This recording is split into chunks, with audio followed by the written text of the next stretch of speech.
안녕하세요, 김범석입니다. 오늘도 함께 말씀을 통하여 주님의 나라의 말씀을 세상에 적용해보는 시간 갖도록 하겠습니다. 오늘 우리에게 주신 하나님의 말씀, 지난 시간과 똑같죠. 고린도전서 13장 1절부터 2절까지 말씀, 성령의 충만함의 끝판은 사랑입니다 라는 말씀으로 말씀을 나누도록 하겠습니다. 자, 제가 봉독하여 드릴게요. 내가 사람의 방언과 천사의 말을 할지라도 사랑이 없으면 소리나는 구리와 울리는 꽹과리가 되고, 내가 예언하는 능력이 있어 모든 비밀과 모든 지식을 알고 또 산을 옮길 만한 모든 믿음이 있을지라도 사랑이 없으면 내가 아무것도 아니요. 주님의 말씀입니다. 여러분, 이 초대교회 교인들이 오순절날 성령의 충만함을 이제 크게 받았습니다. 이제 끊어져 있던 하나님과의 관계가 회복이 되고 하나님과 다시 소통을 하게 된 거예요. 그렇게 성령 충만함을 받은 그들에게 제일 먼저 나타난 일이 뭐였을까요? 자, 병 고치는 은사였을까? 아니면 우리가 좋아하는 예언의 은사였을까요? 아니면 불받아라 같은 놀라운 축사와 축기 그런 은사였을까요? 여러분, 그런 게 아니었습니다. 그럼 뭘까요? 그건 바로 서로 사랑함이었어요. 성령의 충만함의 특징은 바로 서로 사랑한다는 겁니다. 예전에 저희 형이 어릴 때 좀 창피스럽지만 동네에서 꽤 유명한 이렇게 말썽을 부리는 분이었습니다. 이걸 세상 말로 무슨 아치라고 하죠. 양아치 뭐 그런 막 굉장히 말썽을 많이 부렸어요. 어머님은 저희 형을 위해 이제 기도원에 매일 올라가셔서 매일매일 기도를 드렸는데, 이 마치 어거스틴이 이 망나니 시절 어거스틴의 어머님이 그 모니카잖아요. 그분이 그랬던 것처럼 저희 어머님도 하나님께 저희 형이 바른 길로 돌아가도록 정말 오랜 시간 기도하고 또 기도하고 기도하였습니다. 시간이 되면 이 기도원에 들어갔는데 어느 날 저보고 같이 가자고 하는 거예요. 그래서 기도원에 같이 따라간 적이 있었습니다. 그곳에서는 여의도에 있는 어떤 큰 이제 교회 전도사님이 그곳에서 이제 만나게 되었어요. 누가 소개시켜줘서 만났는데 이분이 말썽 부리는 아들 잡는 이 기도에 용하다는 분입니다. 그래서 같이 예배를 드렸는데 그분은 성령 충만함이 높은 분으로 굉장히 유명한 분이고 소문난 분이었어요. 그런데 아직도 저는 생생한 것은요, 어린 저에게 그분은 너무나 무서웠다는 거죠. 뭐 말도 굉장히 무섭게 하고 막 반말로 막 하는 건 예사고요. 뭐 그랬어요. 뭐 할렐루야 아멘 믿습니다. 막 어린 저는 그분이 너무 무서웠어요. 성령 충만한 그분의 말에 의하면 저희 형이 말썽을 부리는 것은 다 조상 귀신의 죄가 있어서 그렇다고 합니다. 저희 아버님 집 조상이 예수님을 믿지 않고 귀신을 섬겨서 이렇게 죄가 많은 거라는 거예요. 그래서 조상 귀신이 죄를 지어서 그 벌로 저희 형이 저러고 있다고 하는 게 그러는 거예요. 이게 말이 돼요? 그런 식의 우리나라 조상이 다 똑같죠. 전에 한번 설교했잖아요. 뭐 조선시대 고구려 시대, 우린 다 조선시대 당군 신하자. 그 옛날 고조선 당군 신하잖아요. 뭐 고려 시대 다 후예잖아요. 삼국 시대 예수 믿는 분이 어디 있습니까? 그런 식으로 하면 다 조상 귀신이 다 죄 지은 건데, 그럼 우리 다 형처럼 벌받아 망나니 되는 게 뭐 말이 돼요? 그리고 조상 귀신을 우리가 벌받는다 연좌제예요? 뭐 그거 아니잖아요. 여러분, 성경에 그런 거 없습니다. 짜집기해서 조상 귀신을 만드는 거 그건 무당이나 할 짓입니다. 뭐 김기동 같은 이상한 사람들이 나타나서 이단들이 하는 짓이죠. 근데 한때는 우리나라가 그렇게 무지해서 그런 조상 귀신에 대한 그 씨가 잘 먹혔다는 겁니다. 요즘 그거 안 먹혀요. 성경에 절대 그런 말 없잖아요. 지난 시간에 한번 요것만 따로 얘기한 적이 있습니다.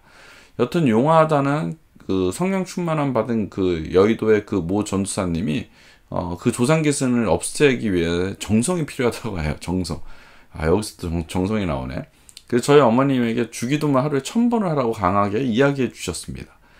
저희 어머니는 절이 아니라 기도원에서 내려온 뒤에, 이게 꼭 저희 같아서 그래요. 여튼 하루에 1000번 주기도문을 외우셨어요. 근데 하루 1000번 주기도문 해본 적 있어요? 안 해봤으면 말을 하지 마십시오. 이게 정상적으로는 할 수가 없습니다. 그냥 흥얼흥얼 해야 이게 되지, 뜻도 뭐 생각하지도 않고 그냥 이렇게 해야 이게 가능한 얘기예요. 하늘에 계신 우리 아버지 이름이 거룩히 여김을 받으시오 나라에 임하시오 뜻이 하늘에 계신 것 같이 뭐 이렇게 정확히 얘기하는 게 아니라 하늘에 계신 이렇게 빨리 해야만 가능합니다. 1000번이. 근데 이게 어디서 하는 거 어디서 본 것 같지 않아요? 이렇게 하는 종교가 우리 있어요. 우리나라 종교는 아니고 일본에서 온 종교 있고요. 이 남녀호랑교가 이렇게 만나면 그렇게 해요. 남녀호랑이 수천 번 하면 뭐 몇만 번 하면 만사형통 된다는 종교가 있는데 그거와 뭐가 틀립니까? 어리고 어린 제가 생각하기에 그건 아닌데 저희 어머니는 자식을 사랑하기에 지푸라기 더 잡고 싶은 마음으로 그렇게 매일매일 주기도문을 외웠습니다. 사람들은 그 여자 전사님을 성령 충만한 사람이라고 합니다. 아닌 것 같은데 어린 저는 뭐라고 반박할 수가 없었어요. 신학을 하고 목사가 되었습니다. 그리고 거의 성령 충만한 사람이 특징이 아닌 것을 분명히 교리적으로 알게 되었어요. 그분은 전도사가 아니라 그냥 치키차카 초코초코촉 하고 그 전도사에서 전자가 빠진 도사인 거예요. 도사. 무당 같은 일을 기독교 이름으로 자행한 겁니다. 상담하는 저희 어머니에게 마치 죄인인 것처럼 막 나무라고 조상 귀신을 들먹이면서 회개하라고 호통치는 모습은 성령 충만한 자의 모습이 절대 아닙니다. Never. 오늘 본문에서 뭐라고 합니까? 내가 예언하는 능력이 있고 모든 비밀과 모든 지식을 알고 또 산을 옮길 만한 믿음이 있을지라도 뭐가 없으면 사랑이 없으면 내가 아무것도 아니요. 그 성령 충만하던 그 여전도사님 그분에게 가장 없는 것이 제가 보기엔 사람에 대한 국률함과 사랑이 없었습니다. 목사가 되어서 나름 영적인 눈이 생긴 것 같아요. 그건 바로 성령 충만한 사람들이 제 눈엔 보인다는 거예요. 성령이 충만한 사람들에게 나타나는 분명한 특징, 그건 세상적인 은사가 아닙니다. 방언과 병고침과 예언 등이 아닙니다. 물론 그런 것들이 성령 충만하면 선물로 얻어질 수도 있어요. 그런데 그런 것은 차후 거고 가장 중요한 특징 바로 사랑함입니다. 성령이 충만한 공동체는 병고침과 예언과 이런 것이 넘치는 것이 아니라 사랑이 넘쳐난다는 거예요. 초대교회가 그랬습니다. 서로 사랑하게 되었어요. 서로 사랑하게 되니 어떻게 해요? 자기 것을 나누어 쓰게 되었어요. 모이기를 힘썼어요? 왜냐하면 함께 있는 것이 좋았기 때문에 그렇습니다. 입에서는 하나님의 찬송함이 그치지가 않았어요. 그냥 천국이 그 자리에 임한 겁니다. 사랑받는 새하나 백성 여러분, 저는 정말 올해도 변함없이 저에게는 물질적으로 굉장히 어려움이 닥쳤습니다. 희한하게 3년 동안 한 해도 저는 빠짐없이 병원비만 매년 3천만 원을 내게 만드십니다. 희한해요. 올해는 괜찮겠지 했는데 잘 넘어가나 했는데 저희 아버님이 암으로 항암 치료를 받게 되었습니다. 그런데 이게 추적 항암 치료여서 의료보험 적용이 전혀 안 된다는 거예요. 한 번 치료할 때마다 150, 200만 원 정도가 들어가는 치료인데 이것을 매주 14주 동안 3달을 진행해야 됩니다. 이제 3주가 지났고 11주가 남았는데 매주 한 150, 200만 원 정도 내다 보니 한 주 한 주가 너무 빠르게 지나가는 것 같아요. 근데 물질적으로는 힘들어요. 힘든 건 사실이에요. 근데 이상하게 예전보단 제가 힘이 되지가 않은 거예요. 진짜 그래요. 왜 그럴까? 그것은 나와 함께할 사랑하는 가족이 있기 때문이라는 것을 요 근래 알게 되었습니다. 제가 버티는 힘은 우리 가족에게 나옵니다. 사랑하는 내 가족이 옆에 있다는 것 하나만으로도 솔직히 덜 힘이 들고 버틸만 해요. 정말 그렇습니다. 사랑받는 새하나 백성 여러분 주위를 둘러보십시오.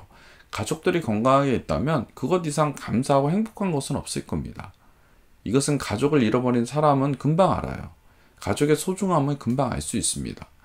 사랑하는 사람이 있다는 것은 얼마나 큰 행복인지 정말 가장 큰 행복이에요.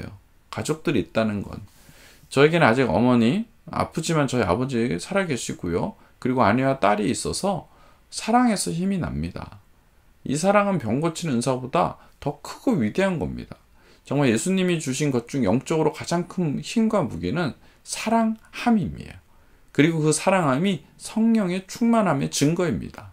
이 사랑 앞에는 다른 어떤 은사도 솔직히 이 사랑 앞에는 다 허접한 것 같아요.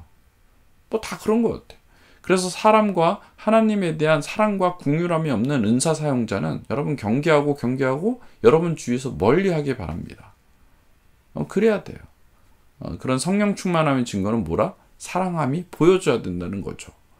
자, 이번 주 마지막 새하나입니다. 지금이 새벽 3시 반을 넘어가고 있어요. 저는 아직도 할 일이 남아 있습니다. 이제 수련회에서 이제 말씀 준비를 또 다듬었고 해야 돼요. 오늘 저는 이제 조금 있으면 수련회를 갑니다. 수련회 가서 은혜 많이 받고 돌아오겠습니다. 그래서 더 열심히 섬기도록 하겠습니다. 왜냐? 여러분 사랑해서 그래요. 여러분 사랑해서 정말 여러분과 함께 말씀을 나눌 이 시간이 너무 저에게 힘들지만 행복하고요.